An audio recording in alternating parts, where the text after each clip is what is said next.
righty-ho, it is 9 o'clock Sunday night, UK time. It can mean only one thing. It's time for the Sunday Nighter, but I need 10 taps. You know what I need from you. 10 taps, 4 for the hell, 1 for the space, 4 for the yeah, and 1 to put a smile on my face. Over to you, folks. Here they come. Let's do this. Greetings and salutations. How's your weekend been? Mine's been interesting. The chat's working, the stream's working, the live chat's working. I'm chilling. Magnificent Mel and the Madcap Crafting crew. I like that, Mac. Patrick, Gary, Tim, Ben, Bat, Russ, CJ, Model, Bat, Gary, some dude on YouTube. I like that username. Some dude on YouTube. Hey, I see Tam in the house. Hell yeah. Gunnar, hello. The man, the myth, the terrain legend. I exist. In fact, I do more than exist. I think we can fairly say that things are really sort of rolling, aren't they? Do you know what I mean? We're not fully there. Yeah, I'm not.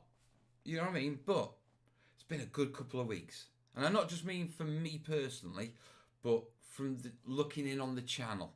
You know, the videos have started flowing. They're more terrainy. They're not the full where we usually are, but, you know, they're more terrainy. And so that's been really, really good. Yeah. Now, before I get into my weekend and that sort of stuff, yeah, my yin and yang weekend, I need to explain something. This is a question and answer show. It's down to you how long this goes on because I need your questions. The link down below is to the Google Doc. All you need to do is click on the link. Simple form, enter your screen name, enter your question, and we'll get to that in about 10-15 minutes. Yeah, we'll have a natter first. Yeah, but if I don't have any questions, short show. I can make some stuff. Haven't set up my other camera yet.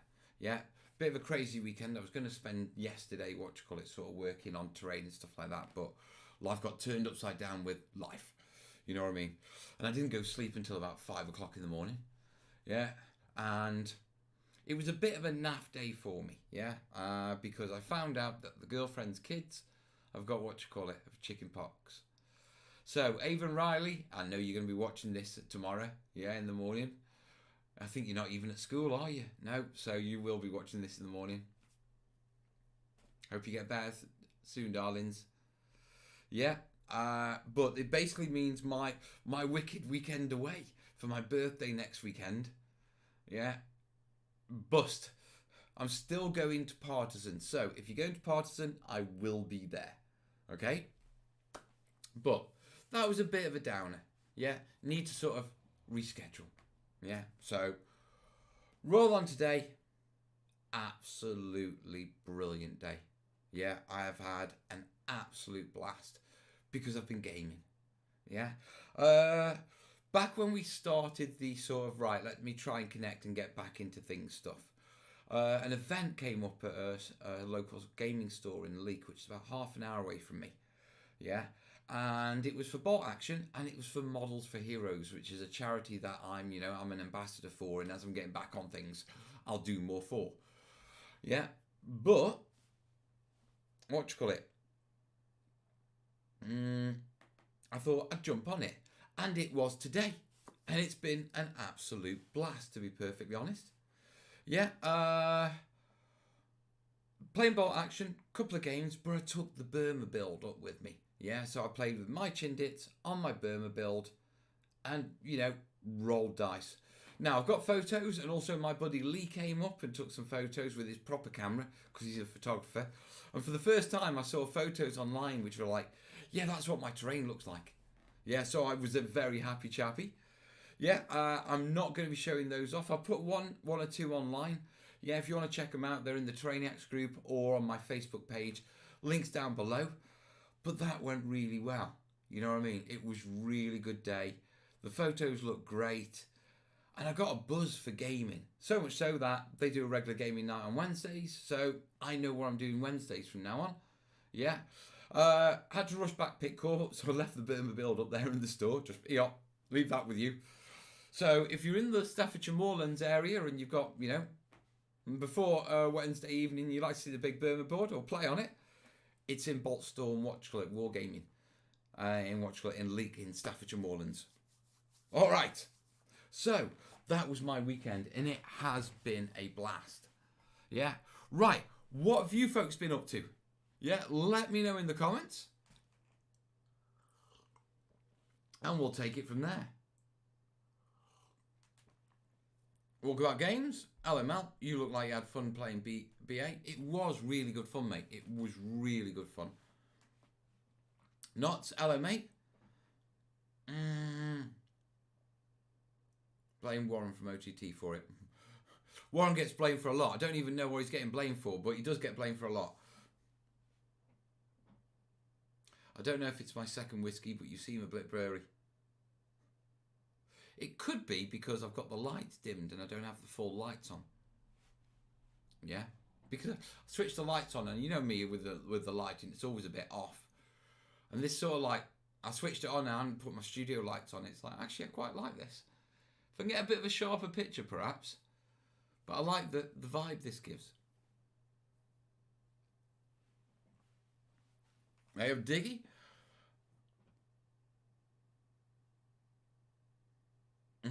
CJ's hoping he's off his data and he's on the wireless. Don't you hate it when you do that? Hello, Campaign Terrain. Ben, I've been making terrain tiles for Frostgrave and painting up monsters and skeletons for it as well. Yeah, Frostgrave's a nice game. It's a nice little... Frostgrave really does give you the opportunity to do some excellent sort of snow work. Because it's not just... Oh, yeah. Thank you, buddy. See, smiles, we're going. It's rolling. Yeah, but Frostgrave is really good because it gives you that sort of medieval sort of Mordheim sort of feel. At the same time, it's snowed up, so it's really sort of, if you want to go for it, you can really go with the snow details on that. Everyone's talking about whether I'm blurry or not. I'm waiting for the conversation about whether you decide whether it's better that I'm blurry or not. Sounds a lot better tonight. That's good to hear. Right. Quick check on the questions. Right, I've got 2 questions. You better throw some more. Yeah. Now, I want to talk about, you know, the terrain and stuff like that, but I'll ruin Tuesday's video because Tuesday's video was basically about what I did today and setting, you know, and working the terrain out and showing it off and actually playtesting. And today was playtesting. Okay, so it was really good to actually get models onto it, get you know, realize where the issues, and there are issues. There's stuff I've got to fix with the Burma build to make it more playable, but I don't want to say what it is because, you know, blurry. I thought my glasses were dirty. I'll be crafting a few tiny bugs in a bit for a challenging build. Right now, I'm just keeping the pups company. Bugs. Right. I wonder if it's like one of those Indiana Jones one, where you're like for a D&D, and you've got to go through like one of those rooms with all the bugs. I'm curious. Gommy's working on a lot of water terrain for Vietnam Ravine. Fish traps, dry nets. I've got to do all that for for the Burma build.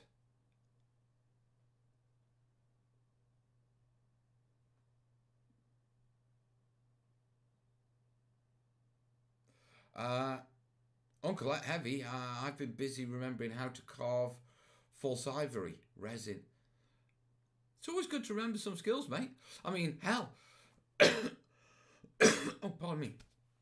I relearned the rules for bolt action. I haven't played a game in I think over 2 years. Right. People are throwing questions at me. Just throw questions at me. You know I love it. Right, let's do this. Question Mel. What technique took you the longest to suss out or still fills you with dread in case it goes wrong? Resin pouring. Specifically rivers. Yeah. It's the only sort of terrain project, yeah, where I hold my breath before I go into the studio.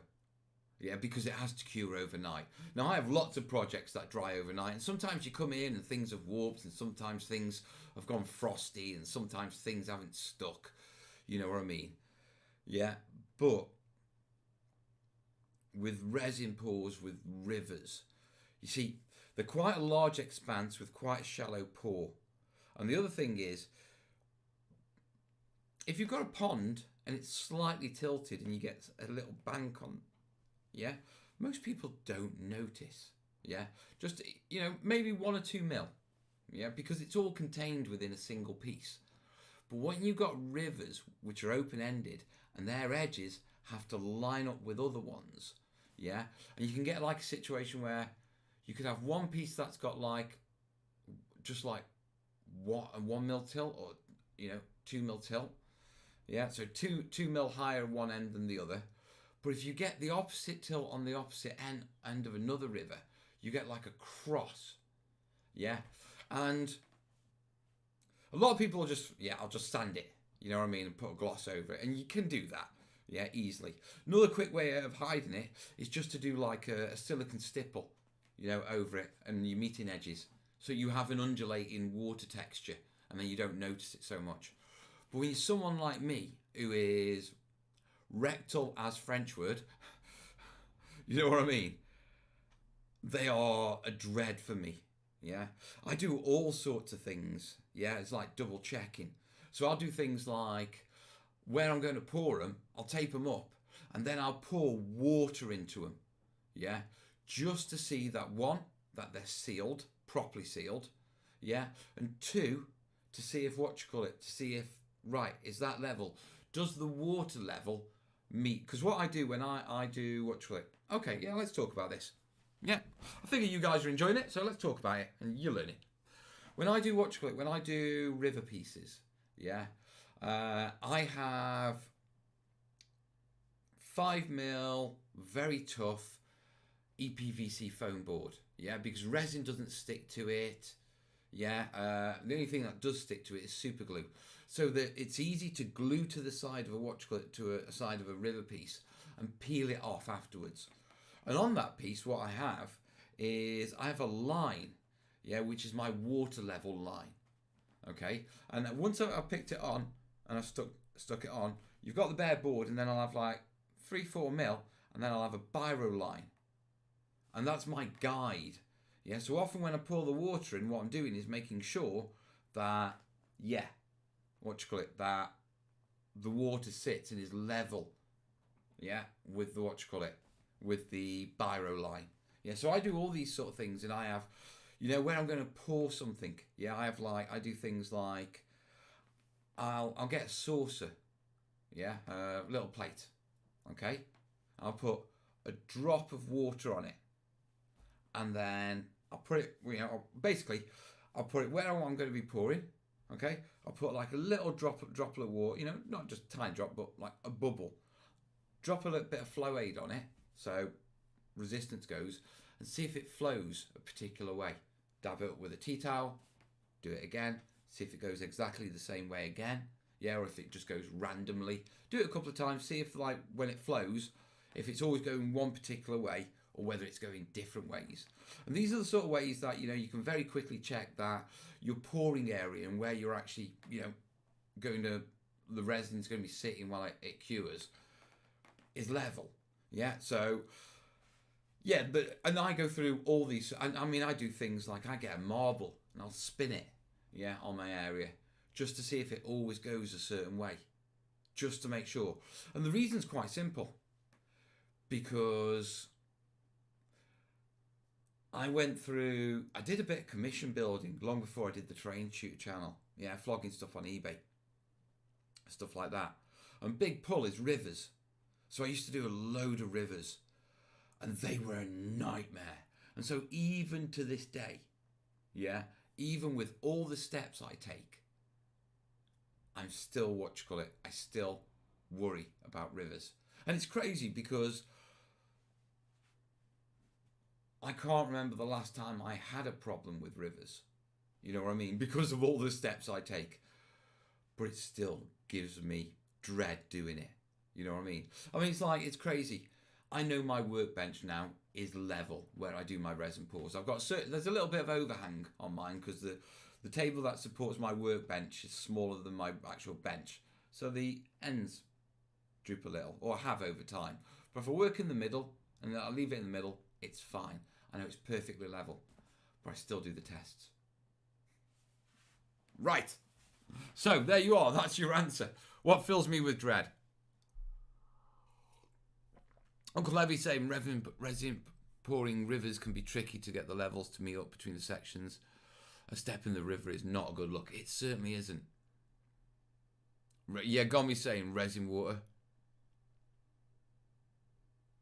You heard his voice drop an octave. Resin pouring indeed. Fills us with dread. I'd actually, I'd be much happier if I had a much quick curing resin. If it was set by the time I was leaving the studio. But it's that bit of, I ain't going to find out until I come back. Discovering little things. Resin printed some clear cockpits, but came out frosted due to layers. After experimenting, found several coats of gloss acrylic varnish makes it go clear. Yeah, that's what I mean when we talk about terrain pieces and sanding them. Yeah, so when you got resin and you got the meniscus lip at the end of a river, yeah, you can just cut that off, sand it, and then just coats of acrylic varnish, because what it does is gloss coat makes things shiny because it's thick and it's smooth. Yeah, you get the frosting because of disruption texture, so the acrylic just covers over that texture.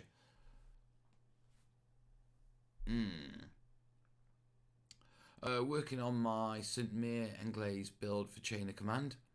Realised there were very few guides on painting realistic stone buildings. I should get round to do that some point. What are the cheap cups to mix resin in? I use plastic. What do you call it? I use just plastic disposable drinks cups. I've been wanting to get like a silicone bowl for mixing my my casting powders in. Yeah, to save cleaning the jug for a while.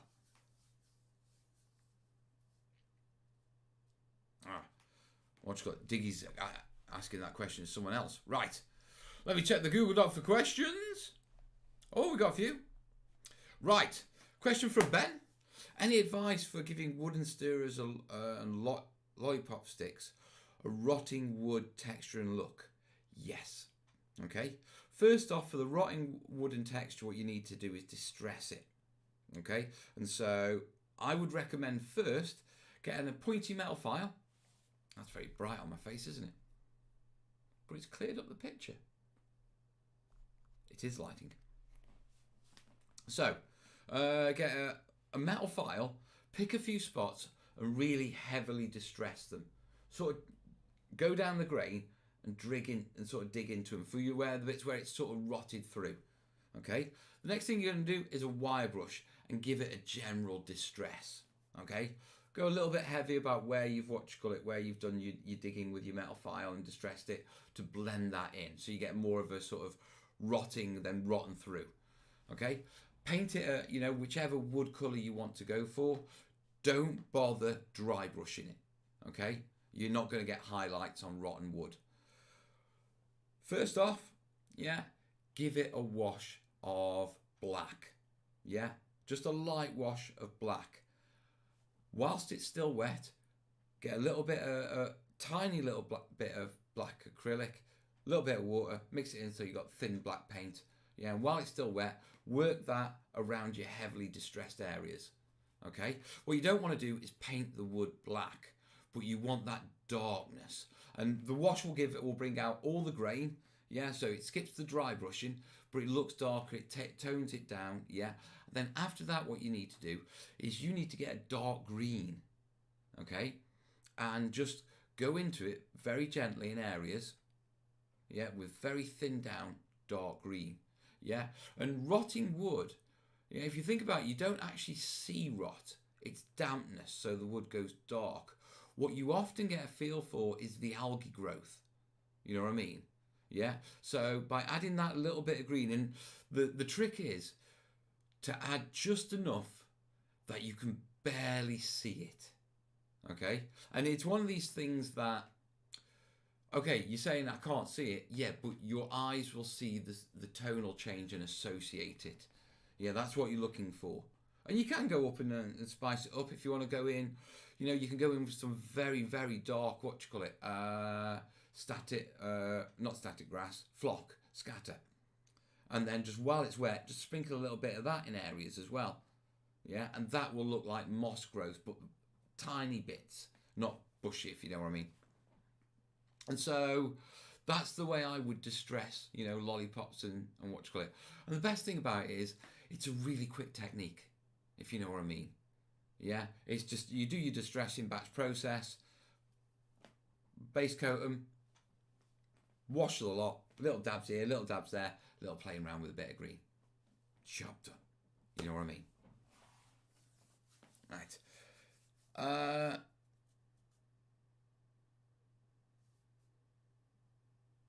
Don't you hate it when you join in the comments halfway through something? Right, people are talking about vacuums. So people's obviously what you resin and getting the bubbles out. And Star Wars.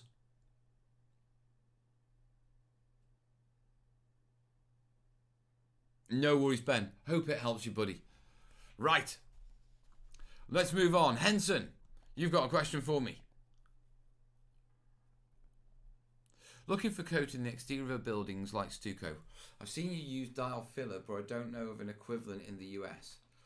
Have tried DAP wall filler and it turned out very light and styrofoamy. Know anything I can look for across the pond?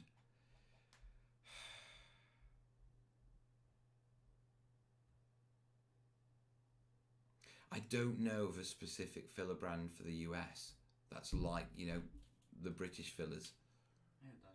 Hello, son. Yeah, go grab it. Come on, Mowgli. I'm good.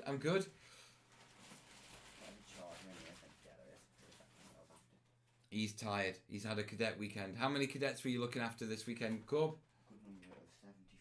A good number of 75. Trading them on the radios. No, I was training 75. I was looking after a shit ton more. Okay, lad, go. Anyway, keep yourself good. Alright, I will. Shut the door, mate. I love you. Yeah, Corb's had a cadet weekend. Willow's been on a cadet. Corb's had a brilliant cadet weekend. Yeah, when I saw Willow, when we were dropping kit and that sort of stuff, she looked devastated. Do you know what? With that screen on and that light, this is quite a good picture. I like this, other than the autofocus, of course. Yeah, right, going very quickly back to the spackle. Yeah, CJ is get cheap spackle, mate. I must say, Dial is a cheap spackle, a cheap filler. You know, Polyfiller is what you call it, is the UK's posh brand, yeah, or one of them. Yeah, Dial is like a home brand, if you know what I mean, for a B&Q, which is a chain store. Right. Bruce is saying, I've been happy with DAP spackle. You could vary how you're applying it then. That would certainly work. Right. Katagate. I'm not going to be able to pronounce that. CG. I'm probably going to start crafting terrain soon. I watched many of your videos and they're so informative. I can't thank you enough for it. Here to help, buddy. And if you're liking it and you're liking the show, links down below, guys. Yeah, we are funding for the PC down there. When it gets up, we'll get it. Get the upgrade done and keep rolling. But in the meantime, if you do like the show, it is appreciated. Right, good day, Mel. The BB table looked awesome. Hey, Lee, my buddy who took the photographies. Gotta say, Lee, when your photos came through on Facebook, mate, yeah, on Messenger, you showed me the previews. It was really nice to actually see the right colours for my terrain, if you know what I mean. I mean, I know about white balancing and stuff like that, but to actually see a proper photo of my terrain taken by a photographer, it was like, you know what I mean? So thank you, buddy. Right.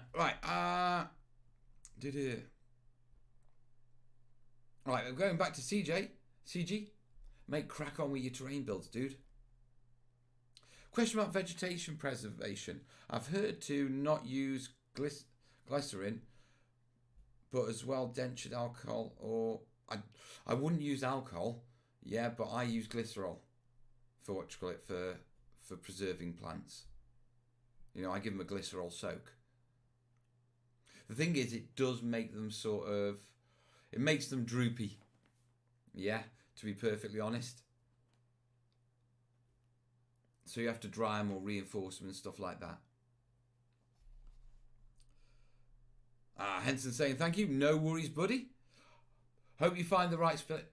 My advice above all on the spackle and that sort of stuff is get a test piece. Yeah, go from far too little to far too much.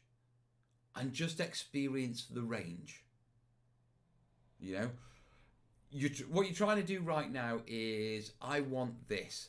And you're firing in the dark. Yeah, if you approach a piece and go, right, this bit I'm going to go really light, moving across on this bit, I'm going to go thicker, then at least you've got a guide and an idea of, right, where I need to be, yeah, how much that actually is, and you can fine tune down from there, mate. It makes learning and troubleshooting it a lot easier.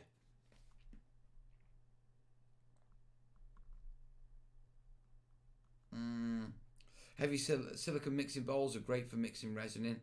Reusable, and set the resin pot up. Yeah, that's what I'm thinking.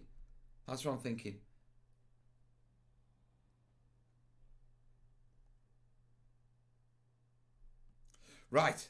Here's a question for us. When feeling thirsty whilst doing a hobby, coffee, water, cola, beer, or something else? I'm a bit of a coffee hound, to be perfectly honest, for me. Yeah, I am a coffee hound. There's no denying that. Yeah. If it's a hot day, I'll go for a Coke. I just find it refreshing. Yeah, more than anything else. But it's definitely either a coffee. Yeah. And when I'm making terrain, yeah, I have like a travel mug. So I keep my coffee in a travel mug because that one coffee will last me about 4 hours.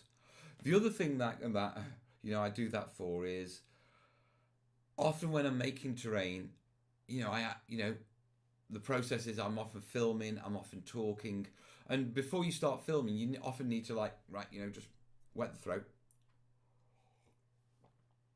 And so I often have a drink just to wet my throat as well.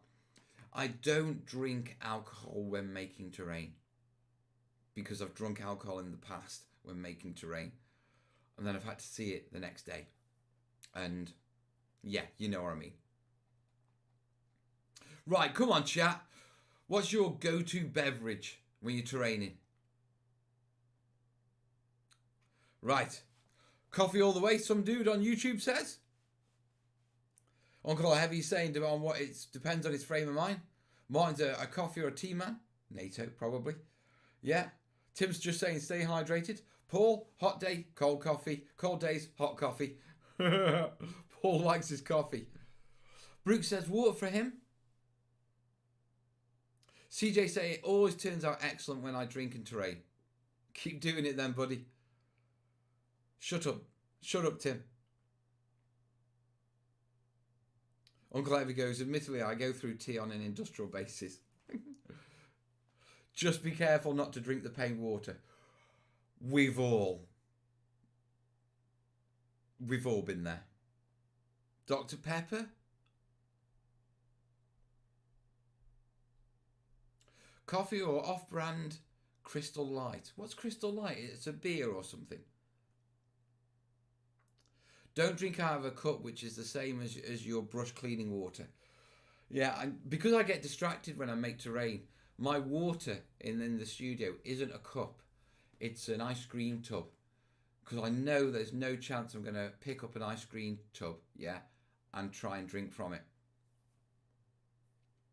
IPA tainted water does not taste nice. Matthew's saying fizzy water in the afternoon, but if I'm doing some really early morning crafting, it's definitely coffee. If working with plaster or grout or powders with tea, problems with soda is you end up needing to pee wrong moment, otherwise coffee. See, Not's really organised. Whenever Not comments, there's real planning. I mean, he thinks about when he needs to take a pee, you know. I'm just like, run! Right.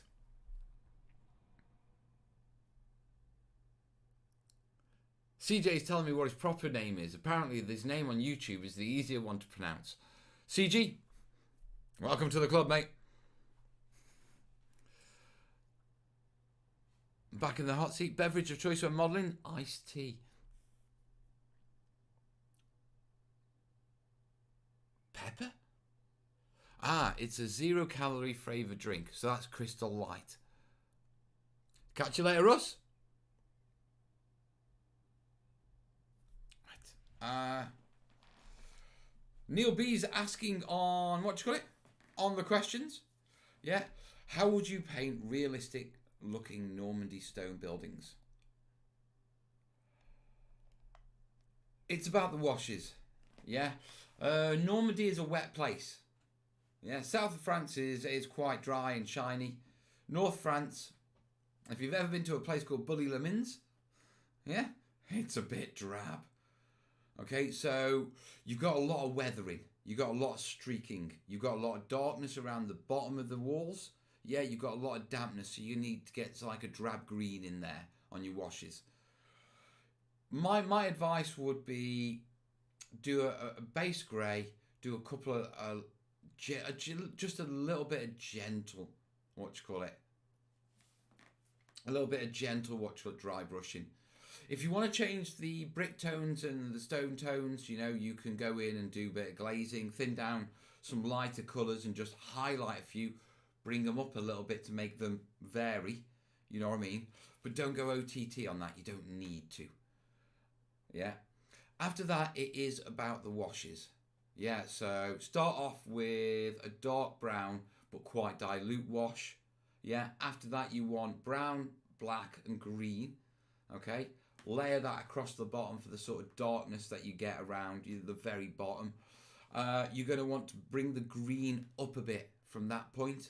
And then with the brown, what you want to do is start looking at points where at the top of the stones, water would gather and dirt would run down. And then you want to start doing your sort of streaking effects there. Yeah, and generally that will give you quite a good Normandy look. Yeah, Normandy buildings, they are, you know, they're just stone buildings. It's about getting the drabness and the darkness. Another one is with any of your other colours that you're using on the build, yeah, that aren't grey, yeah, add a little bit of grey into them, desaturate them a bit, yeah. If you use colours too raw on like buildings that are supposed to be in somewhere quite damp, then they're too vivid, yeah, it doesn't look quite right. So you need to just take the sort of the vibrancy out of that. And what you do to do that is you just add a bit of grey to it. Yeah, just give it a play. Get a colour, add a little bit of grey to it, and you'll immediately see it becomes more drab. Yeah. Bat saying, a bit like England then. Yes, it is. You see, what you call it? North of France is sort of level, yeah, with the sort of British South Coast. So they sort of have their moments where they're quite nice. But generally and through the winter, yeah, they're quite miserable. I mean, the English Channel between England and North France that, you know, they had to cross on D-Day, that can get quite miserable. You know what I mean?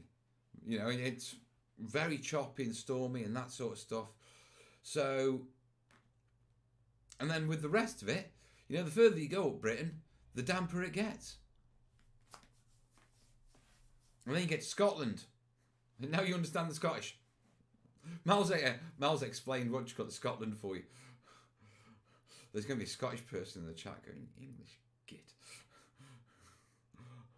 Welsh. Right. Nice to see you. Nice to see you too.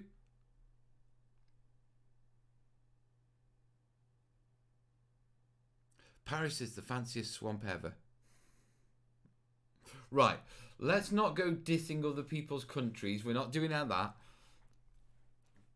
Neil saying, cheers Mel, nice tip, Ari, adding the grey to desaturate the colours. You know, it does make a massive difference, to be truthful. It really does. Do you know what I mean? Yeah, you don't realise what a difference it makes until you do it and you're like, yeah, that's a hell of a lot more realistic.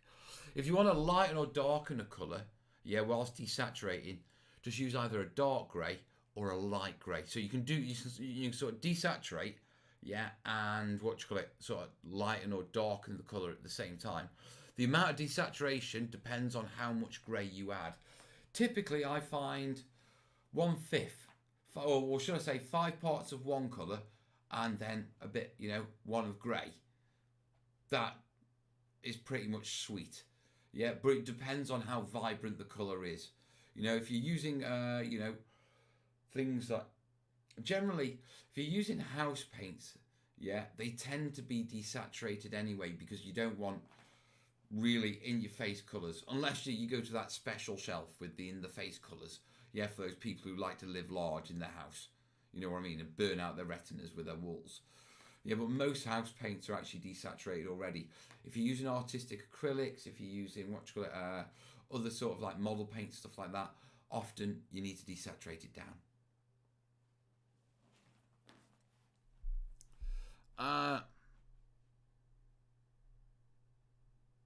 Yeah, Atol saying, yeah, Google is your friend. Google Images is a massive help.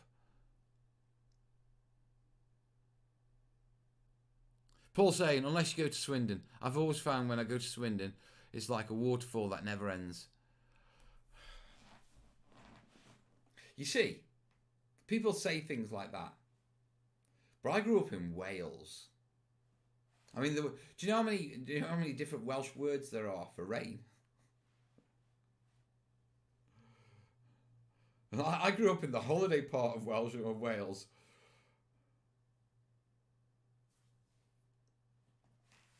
Right. Another quick refresh for some questions. Come on. Throw them at me, folks. I've got no more questions. Oh, Right, I'll check the PayPals and we'll do some shout-outs. And zucchinis.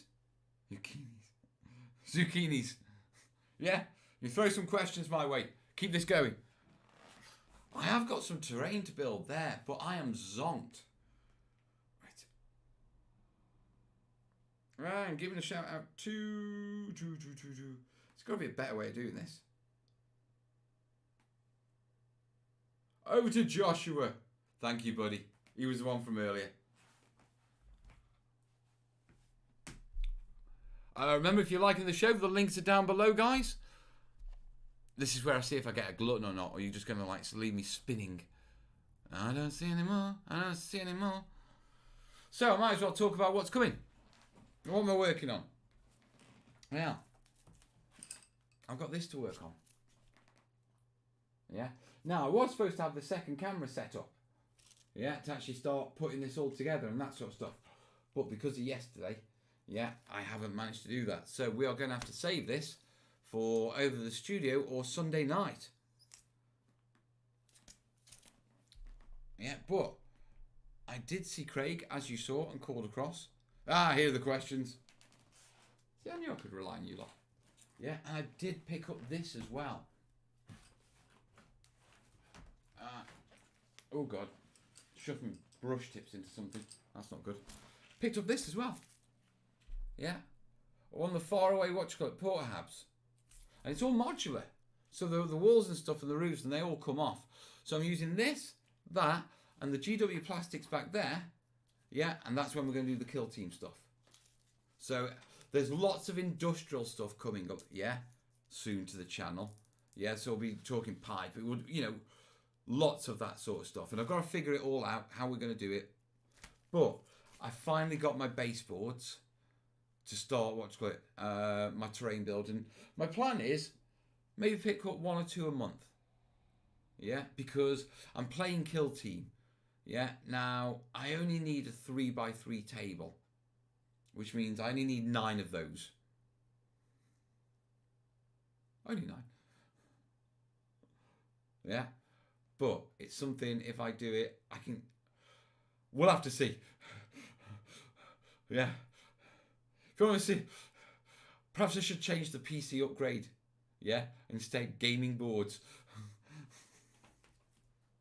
Right, let's do these questions. Have you revised your palm tree build since the beginning of the Burma build? I've revised my palm tree build since this morning, mate. Yeah, I'll be taking them apart, you know, later this week and redoing and changing things. So yes, yeah, my terrain evolves. You know, that's what the playtesting was about. But yeah, I have evolved it in a few different things. Right. A porta potty, porta cabin. I should have a porta potty on it.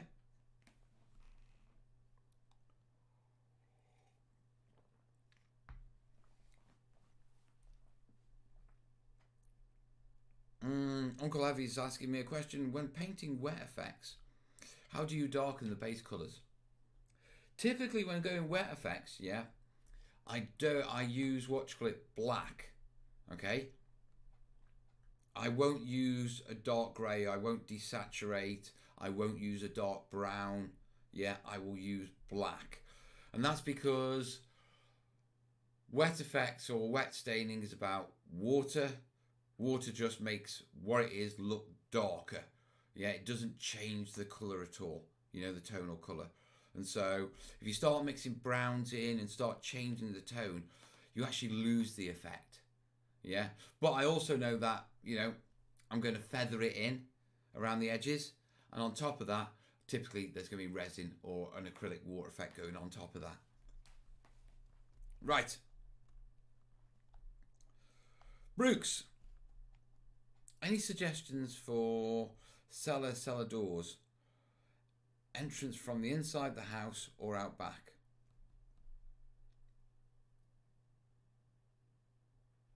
To be truthful, yeah, I'm going to make some assumptions on this question. The assumption is you're talking about, because you've got to understand, yeah, American cellars might not be the same as British cellars, yeah. In fact, we did used to have cellars with bunker doors. If we're talking about the bunker door ones, yeah, I would actually put those obviously on the outside, and I would, you know, if it's a choice of having a cellar door on an inside of a building, or what you call it, the outside, it would depend on the purpose of the cellar. Okay, so if your game involves entering that building, perhaps going towards a cellar as part of the game, then I would put the cellar on the inside because it's part of the narrative and you go through the building, yeah, and the building becomes part of it. If the cellar is just a visual feature, yeah, then I would put it on the outside because that way you clear as much space on the inside for as many models as possible, yeah. Because obviously you want people to be able to go in the building. If you clutter it up with stuff, it gets a bit issue. So, and also that extends and improves the visual look of the piece on the tabletop when the roof is on, yeah, with the cellar on the outside. So that's how I would approach that, yeah. If you're going in the cellar, have the cellar inside the building. So you've got to go inside the building first, then in the cellar, yeah. Makes the game more interesting. If you don't have to go in the cellar and it's just eye candy, put it on the outside where it can be eye candy and leave the inside functional for your models. Listen, just fill me in stuff because I've been seeing some weird posts on Facebook and I'm not 100% sure. Did we win Eurovision? I didn't even know it was on. Yeah? I'm not sure. I'm not sure whether Ukraine won or we won or what's going on. But loads of people are on about us hosting it. And I think you only host it if you win it. Now, I'm surprised we got a single point in Eurovision because we never get a single point in Eurovision. Nil point. Nil point. Nil point. Right, okay, Ukraine won. Okay, why is everyone talking about us hosting it then? Or is it because because there's a war going on in Ukraine at the minute? Right, UK second. Right, that makes sense. So we could host it. I couldn't get my head around the idea where loads of people were saying Ukraine won, but loads of people were saying congratulations to Britain hosting, and it was like, okay. Now, if I remember last time, yeah, I didn't see this year's, but last time there was quite an extravagant band that was seen doing something. Yeah, live on, on the tables right by the stage. So I think it's important that if we host it in Britain, we don't have a repeat of that. So let's keep Gove away from the Eurovision. If you don't know, yeah, one of our government ministers. Getting a little bit political there, but considering what he considered, he gets no passes. I think everyone agrees with that one. Townsend said, I haven't watched it in 20 years. I haven't. I think the last time I properly watched Eurovision, I was a kid. You know what I mean? And I think I only watched it because it was Saturday night and there was nothing else to watch in those days. Yeah? Last time I watched Eurovision, ABBA won it. Mark saying Ukrainian president has said Ukraine will host it next year in Mariupol. If things are still hot, I can just...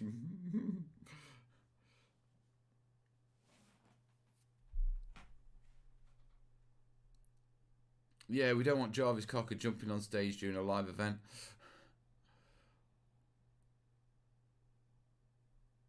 And Tim says, I actively filter anything on social media when Eurovision comes up.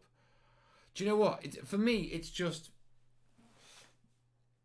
I don't watch it, but there's always drama around it. Do you know what I mean? You know, like the band that won. You know, not the last year before. They were crazy. That's all saying he stopped when Terry Wogan took over. Damn, dude. Then again, I think I can remember that.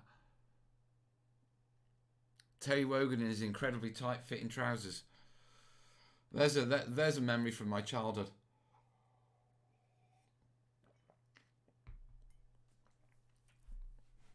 This year we all competed for about second place.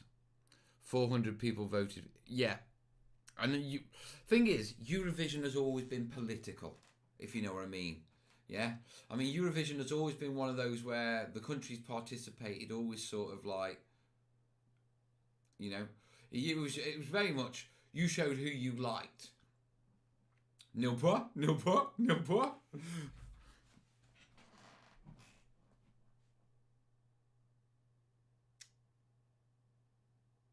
Is the UK still allowed in Eurovision, or is it now Brexit vision? I'm not going to go down the Brexit rabbit hole, yeah. But what I will say is, although Brexit, is in the process and all that sort of stuff, yeah, doesn't mean we've actually left the continent of Europe.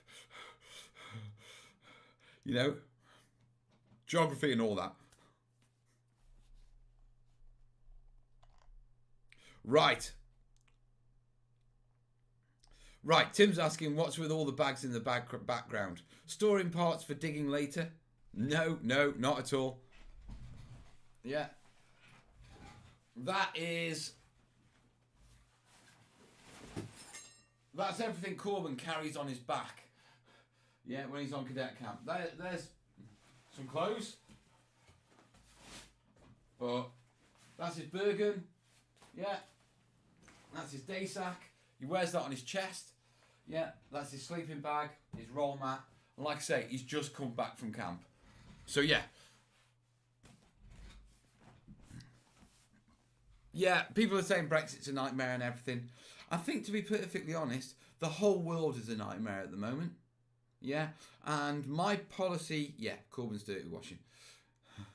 But my policy above all, across the board on this sort of stuff, is going to have to be, I'm focusing on doing what I do best, which is distracting us from all that sort of stuff. So let's not go there.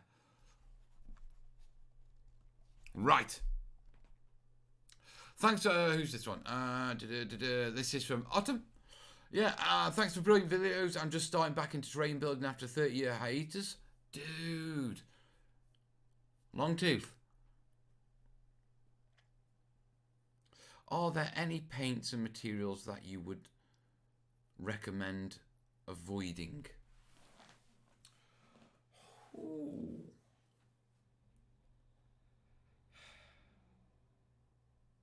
That's a difficult question to answer. I don't think I can answer that question. Because I've been terraining for so long, I know the materials I use. Yeah, I know exactly what they do and all that sort of stuff. And so I don't actually know what I'd avoid if you know. Just does that sound silly? I can't think of of what I.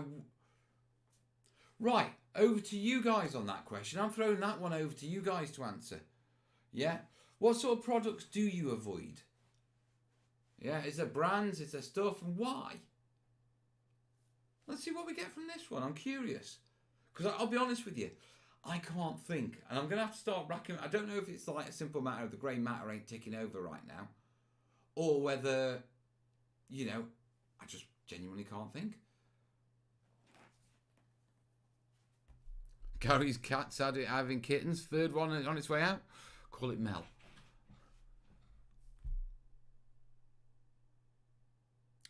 Down Under Blunder, taking some of your ideas and scaling them down to make islands for naval tabletop. Dude, yeah, go into the Let's Make playlist, I think. Scroll through, there's 3 or 4 videos on small scale islands and ocean terrain, like how to do beaches, how to do the wave effects. I think I even did a cliff line. Yeah, so there's actually dedicated tutorials on how to do the terrain you're looking for. I think it's the Let's Make playlist. I did them for Warlord Games.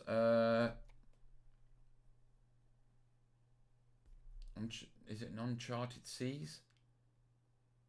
The little boat game they've got.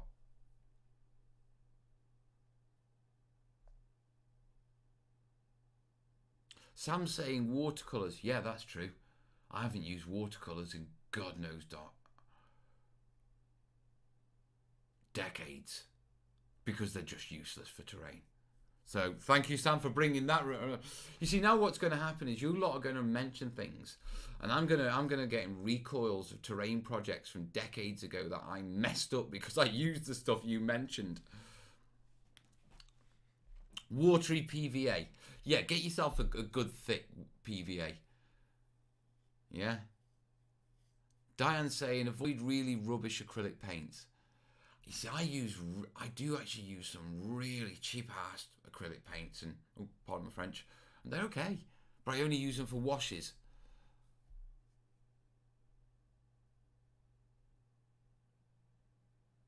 Paul's saying bad products can also be used for other purposes, not necessarily what they're intended for. That's true. Can't argue with that. Latex gloves, apparently. Docal cement. It's bad and it smells. Okay. Gloss-based paints because of the latex, due to the latex effects once it sets. Yeah. Any experience with using PVA as a water effect for bases? You can put a little bit down, but no. Don't use PVA for water effects, mate. Also, PVA, it's very reactive to to moisture and stuff like that in the air. So it yellows, it changes colour, stuff like that. Especially as a blob of it to try and get water effects.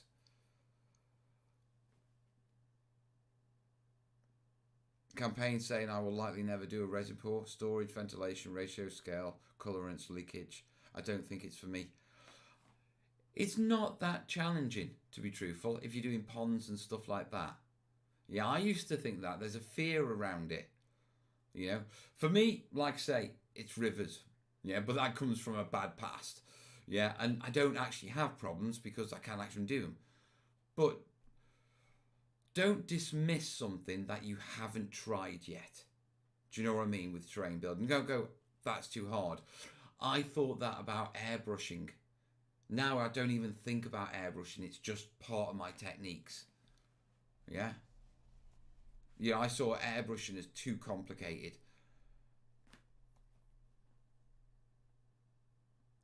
Did a translucent river pour with PVA. Took weeks to dry. I did a 40k canal with PVA. Yeah. I used a hairdryer on it. It still took ages to go fully clear. When it did go fully clear, it went from about that thick to about just a mil. No, a couple of mil. Yeah. And on top of that, it literally ripped itself apart. Like a cracks in them.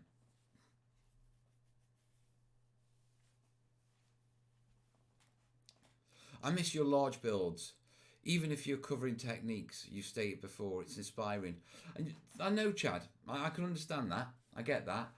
I miss my large builds as well, my fancy builds. And the only reason we haven't gone that way is because we are still I'm still getting there. And what I don't want to do is take on a project that's quite big and overwhelming until everything else is rolling. You know what I mean? So they're definitely coming. Okay? I'm thinking a castle. Calm down. But, it's about time I made a castle. Yeah. Just got to think it through. So, chill you. You know what I mean? Calm it. I know what you lot are like. Yeah. But, next feature build, I think, yeah. I mean, my 40k stuff is going to be a feature build. But, you're looking for the board. And I get that.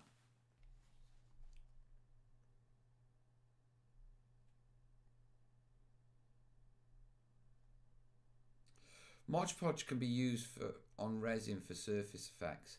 It can, but it relies on the resin to work underneath it to create depth and stuff like that.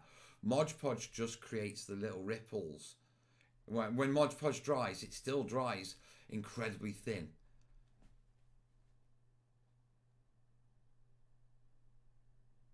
Gary said the next kitten is a boy, so it's Mel. Joanne's saying the snowy fort was a bit like a castle. Yeah, I know, but we'll talk about it. Anyway, you lot distracting me. Right, Paul's got a question for us. He's got a bit of a problem. Right, I've made some cars in a truck to upsize the older GW Games Dark Future. Mint. But when it comes up to upsizing roads, I'm a little unsure of how to make the older roads match the newer size cars. Yeah. From matchbox size cars to 124, 125 scale. Tips and pointers.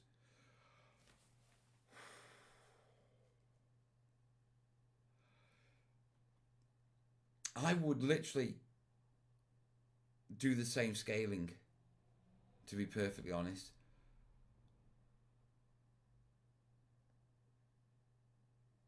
I can't remember the movement mechanics on Dark Future, whether it's grid based or whether it's measurements. Joanne's saying the big map I did was fantastic. Thank you, buddy. Actually, that brings up a point of a project I do want to do.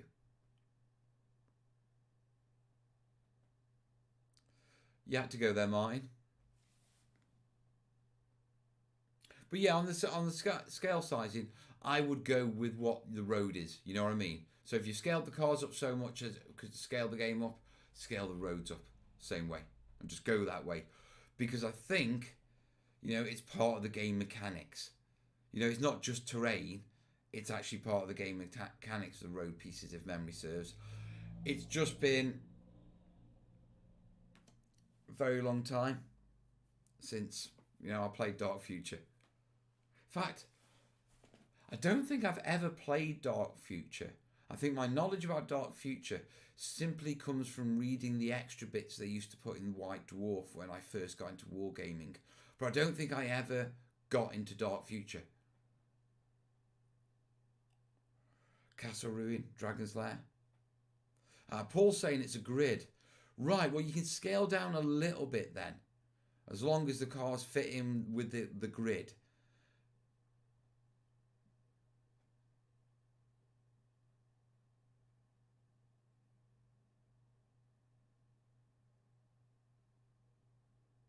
Right. ITSO is asking about the vid about the Craig stuff. It's from the UK, and it's that stuff, mate. Uncertain scenery.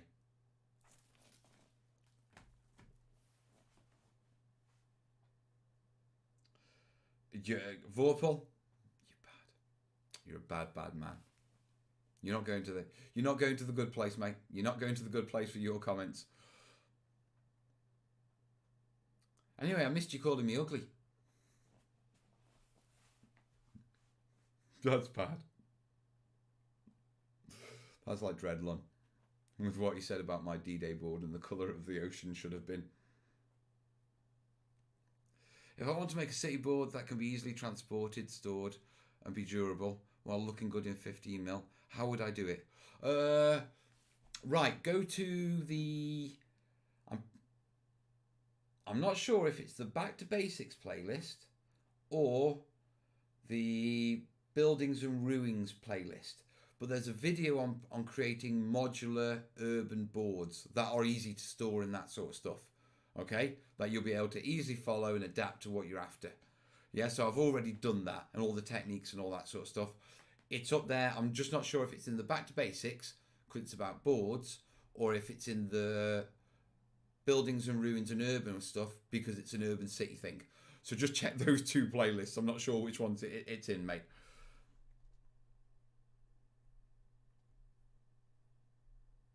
That's all. I'll take your word for it, mate. Do you think he may deliver to the States? Yes, he does ship to the States. Fode's going, is Foreground going out of business? From what I know, yes. Yeah, but they seem to be ramped with orders at the minute. Yeah, now, I don't know how this pans out. I don't know what... You know, the thing with Foreground is, you know, Foreground's a bit of a phoenix. You know, they seem to go and then they come back and things like that. So, with Big Ben, mate, until it's in, I see it definitely in the ground. You know, Foreground or the buildings or something like that could come back in a different way. You see, one of the things about what I do know about Foreground, and what a lot of companies do, is even, even one-man band companies, yeah, they'll not have the company develop the design. They'll have a person, yeah. So for example, let's say the Terrain Tutor is a proper company. I work for the Terrain Tutor because it's my company. Yeah, I do some designs for the company. Yeah, if anything happens to the company owns those designs. Yeah, but what you can do is you can, as a person, you can own the designs. Yeah, give them to the company to produce, and then if anything happens to the company, part of the contract is the designs revert to you. And I know a lot of the actual manufacturers who use multiple designers use this process, and I know Foreground do. So all the actual designs for the buildings actually belong to the designers and the various people who've designed for Foreground.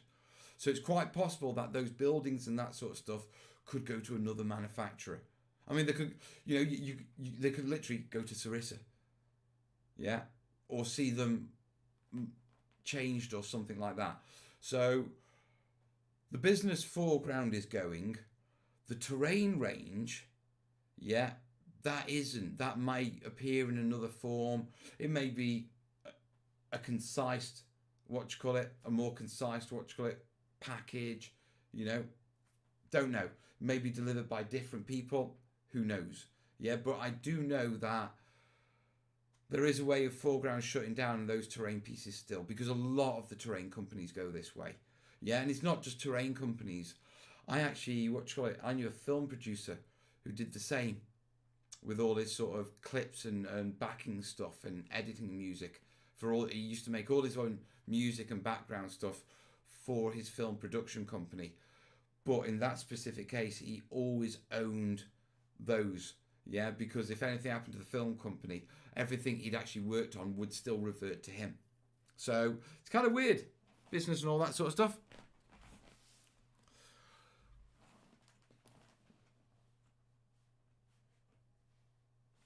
I will be honest with you, if you're thinking about shipping Craig stuff,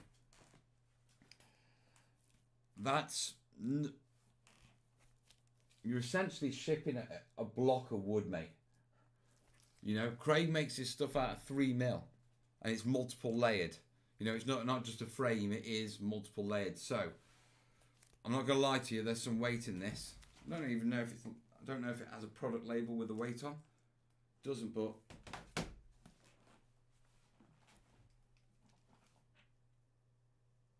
it's heavier than that is. So heavier than, what's the milliliters? Heavier than half a litre of Coke. Yeah, so if that helps you gauge it, scales would be better, obviously. I need a Mekong River for 54mm battlefield. Build it. Antenosities going. What?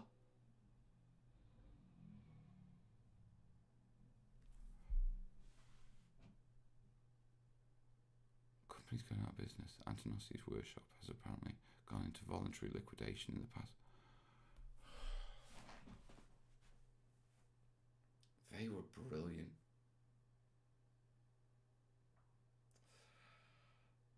They were based near Shrewsbury, yeah, where I used to live. I used to live in Oswestry, and I never got a chance to go down and see it. Yeah, but they were a great supply of terrain stuff. I think the biggest problem with Antenosities, yeah, was they weren't great at marketing. Do you know what I mean? You never saw them anywhere. No one had heard of them. Yeah, but their product ranges and some of the stuff they did, that's gutted me, that has. Will you do a dice tower one day? Maybe. Perhaps I should do a Burma dice tower.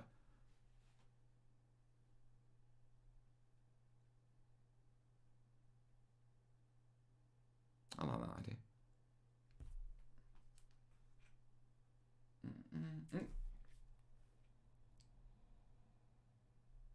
I think I have a shout out to do. Well, thank you. Simon, thank you, buddy. Question on this one. Hey Mel, did you ever master that still acrylic Vallejo water? Yes, I did. Yes, I did. But generally, yeah, I have this rule. If it's under 2 inches, I'll use acrylic water effects. If it's over 2 inches, I'll use resin. Yeah, and there's one simple reason for this. Getting the damn bubbles out. Acrylic, it's pain. You like this, you like this, you like this. Yeah, so any large areas of water, yeah, where I can just quickly degas with like a, you know, a blowtorch or something like that. Resin. Yeah, if it's small little bits of water where I can easily scrape the bubbles to the side and pop them, yeah, I go with acrylic water effects. What building would suit a Burma dice tower? Can't think of any high ones. Pagoda Hill. Burma had the mountainous valleys. You know? I'm sure I can come up with something.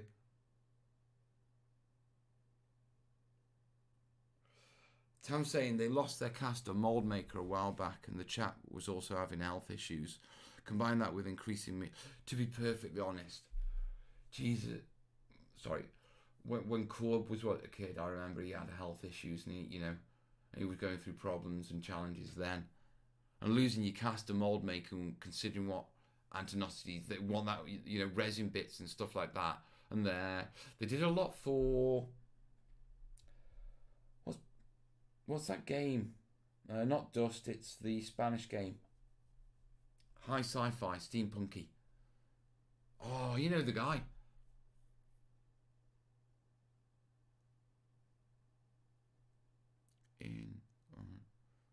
You'll remember it. But they did a lot of stuff for that specific range. Infinity, that's it. Really nice. I like the style. You know, Antinocities was really good. But like I say, one of the biggest problems I had was I'd often forget about it. You know, because you didn't see their name in places. Yeah. Right. No more questions, and I'm closing the question doc. Yeah. What are we on? We've had a good show. What do you reckon? Right. I better fill you in. Tuesday's video. Yeah, I will be editing it up tomorrow because I've got to finish filming it because I've got to finish the final summary. Yeah, of how it all went. It did go well. Yeah. You know, bringing photos, all that sort of stuff.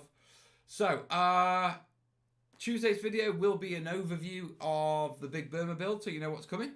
Yeah. It'll probably be on Patreon, on Monday evening if you want to grab it early. And other than that, I've really found my mojo back this past couple of weeks, especially today gaming.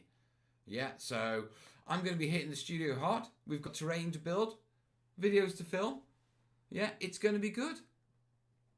So, I think I'm going to love you and leave you, folks. If you've liked the show, the links are down below. Yeah? Send something my way, puts a smile on my face. And in the meantime, guys, the other thing I need from you, 10 taps. 4 for the hell, 1 for the space, 4 for the yeah. Want to put a smile on my face. So if you've enjoyed it, hit the chat or hit the links down below. And I'll see you soon, folks. All the best, yeah? Ta.